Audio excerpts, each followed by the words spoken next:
कल्याण के पूर्व विधायक गणपत गायकवाड़ा के कार्यकर्ता और उनकी पत्नी सुलभा गायकवाड़ा द्वारा उद्धव बालासाहेब ठाकरे की प्रत्याशी वैशाली दरेकर के लिए प्रचार प्रसार का वीडियो सोशल मीडिया पर वायरल होने के बाद सुलभा गणपत ने दी। आपको बता दें कि सुलभा गायकवाड़ा ने सफाई में कहा कि कल्याण लोकसभा क्षेत्र में उद्धव बालासाहेब ठाकरे गुट की उम्मीदवार वैशाली दरेकर के साथ सप्ताह में 3 से 4 बार रैलियों में घूमने का अलग ही अर्थ निकाला जा रहा है। हिंदू संस्कृति व परंपरा के अनुसार जो भी भाई बहन हमारे पास त्यौहार में आते हैं, हम उनका स्वागत परिवार की तरह करते हैं। इसका राजनीतिक अर्थ ना निकाला जाए। हम और हमारे परिवार प्रधानमंत्री जी के साथ हैं।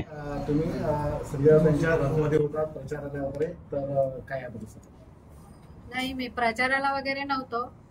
एक मला तिथे आमंत्रण होता की गावदेव मंदिराचं आणि मूर्तीची प्रतिष्ठापना आहे, त्या निमित्ताने मी तिथे गेले होते। तिथे हे असं हे प्रकार होते ते काही मला माहित नव्हतं। ताई, दुसऱ्यांदा सलग तुम्ही त्यांना भेटलेले आहात, पहिले पण शुभेच्छा दिलेल्या आहेत आणि आजही त्यांच्या रथामध्ये तुम्ही होतात अशा चर्चा सुरू आहेत।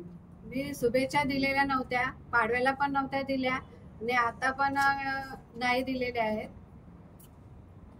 तुम्ही एकत्र होता कुठल्या भाजप किंवा महाविकास आघाडी, कुठल्या महायुती किंवा महाविकास आघाडी, दोन्ही पक्षांकडनं काही दबाव आहे का तुम्हाला? नाही, कुठल्याही पक्षाकडून मला दबाव नाहीये। ताई, आता पुढची भूमिका काय आहे तुमची? म्हणजे ज्या पद्धतीने तुमचा समर्थक जे आहेत ते वेगळी भूमिका मांडतात आणि तुम्ही दुसऱ्या उमेदवाराकडे दिसतात आणि त्याच्यावरती चर्चा चालू आहे, आपली काय भूमिका? नाही, आम्ही मोदी सोबतच आहोत आणि मोदी सोबतच राहणार आणि त्यांना पंतप्रधान मध्ये हे करणार, पंतप्रधान बघणार आम्ही पुन्हा त्यांना। ताई, काय सांगाल की श्रीकांत शिंदे यांना उमेदवारी दिली तर तुम्ही त्यांना म्हणजे मतदारांसाठी तुम्ही बाहेर प्रचारासाठी पडाल का? आमचं मत मोदींनाच आहे आणि भारतीय जनता पार्टी जे हे करतील त्यांना आम्ही समर्थन देऊ।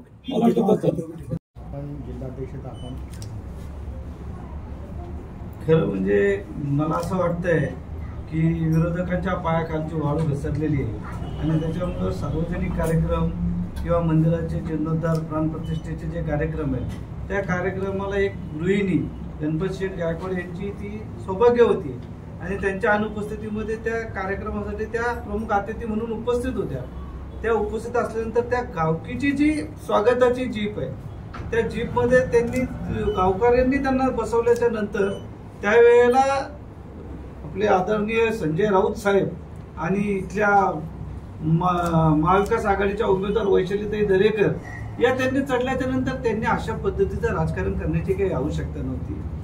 तो जो कार्यक्रम होता तो गावकीचा कार्यक्रम होता आणि त्या गावदेवी मंदिराच्या जीर्णोद्धाराचा कार्यक्रम होता। त्या कार्यक्रमाला सुलभाताई गेलेल्या होत्या आणि त्यावेळेला त्यांना नकळत हे सगळं जे काय घडलंय त्याचा त्यांनी राजकीय स्टंट केलेला आहे। कुठल्याही प्रकारचा त्यांचा महाविकास आघाडीला कुठलाही पाठिंबा नाही, उलट त्या खंबीरपणे मोदीजींना पंतप्रधान करण्यासाठी भारतीय जनता पक्षाचे सर्व कार्यकर्ते आजही ठाम आहेत। गणपत शेट्टी जी काही भूमिका पहिल्यांदाच घेतलेली आहे त्या भूमिकेशी आज सर्व ठाम आहेत आणि त्याप्रमाणे सुलभाताई सुद्धा पूर्णपणे सर्व गणपत शेटवर प्रेम करणाऱ्या कार्यकर्त्यांसहित या निवडणुकीच्या रणधुमाळीमध्ये मोदीजींना पंतप्रधान करण्यासाठी महायुतीचं काम करणार।